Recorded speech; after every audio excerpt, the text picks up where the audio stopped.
So with this question here, it says, Bwezani Limited produces and sells a single product. The following information has been extracted from the budgets and standard cost of Bwezani Limited for the month of July and August.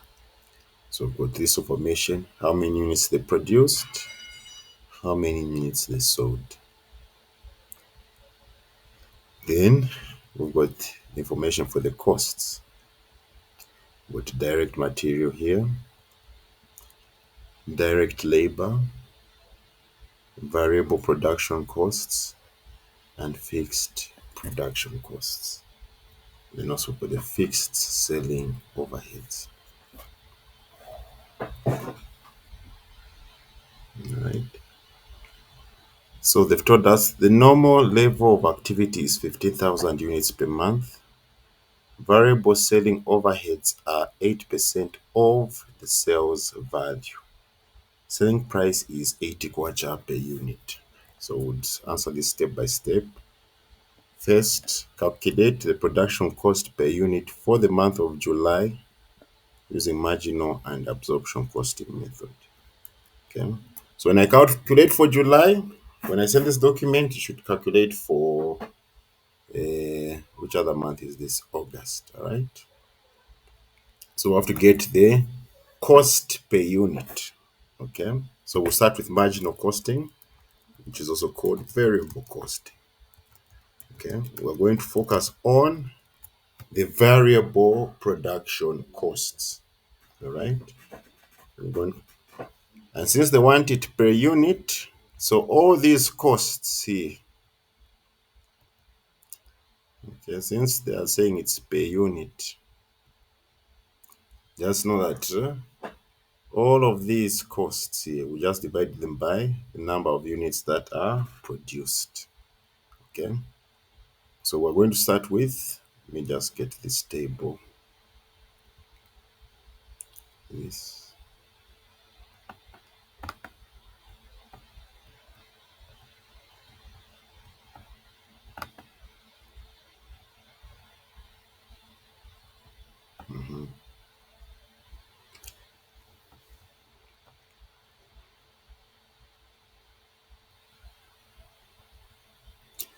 All right, so we're going to get the cost per unit. So we'll start with direct materials.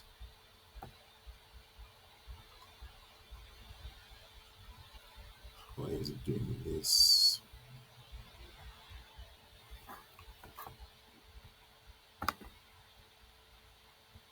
Let's move it to Excel.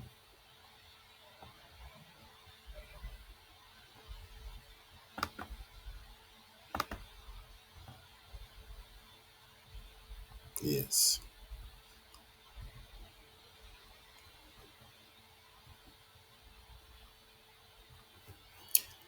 So first things first, we need to get our direct material cost per unit. Okay, so 198,000 divided by 16,500, that is 12 kwacha per unit. Okay. Direct labor, we're going to say 132,000 divided by 16,500, that is 8 kwacha per unit. All right. Variable production costs. All right. So we're going to say 247,500 divided by 16,500.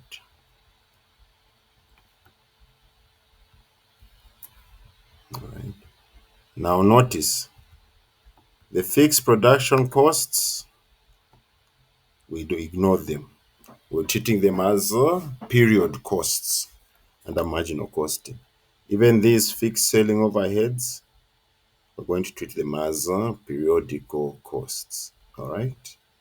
So our cost per unit under marginal costing,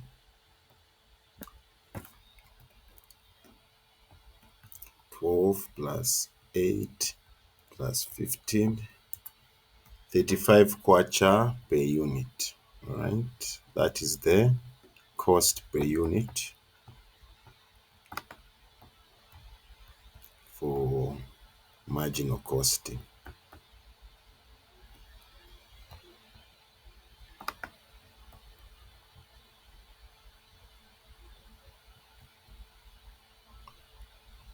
Any questions?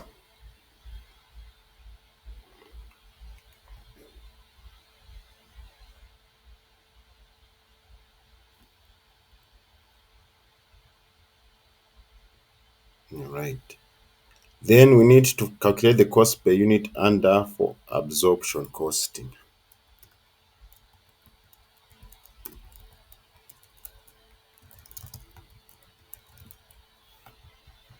All right. So with absorption costing, now we're going to include the fixed production overheads. All right. Now, for these fixed production overheads, all right, we're not going to divide them by 16,500. Okay. We're going to divide them by this 15,000, this budgeted capacity here. Okay. What we're calculating here is our overhead absorption rate, basically the fixed overhead cost per unit. Okay. So the way you get your overhead absorption rate, OAR, yeah, total overheads.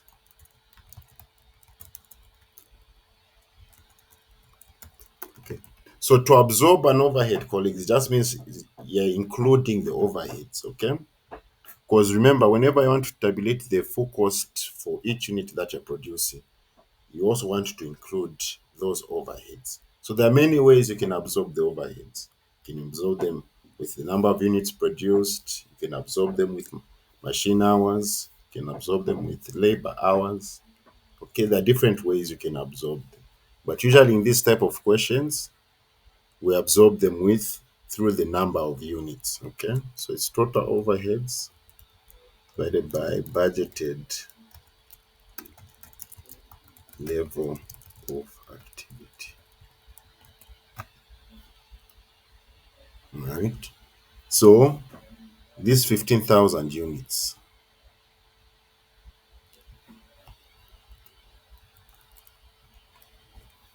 you're going to say 375,000 divided by 15,000.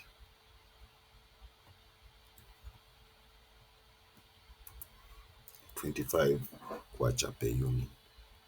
Then we get our total cost per unit.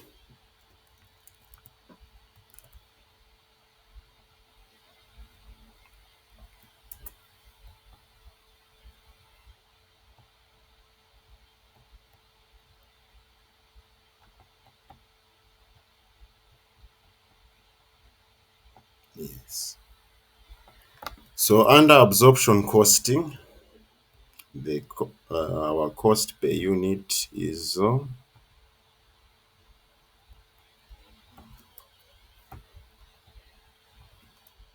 60 kwacha. Okay. The only difference is under marginal costing, we only focus on the variable production overheads. But the variable production costs. Now here, we're also including the fixed production costs. This is the cost under 60 kwacha, is the cost under absorption cost.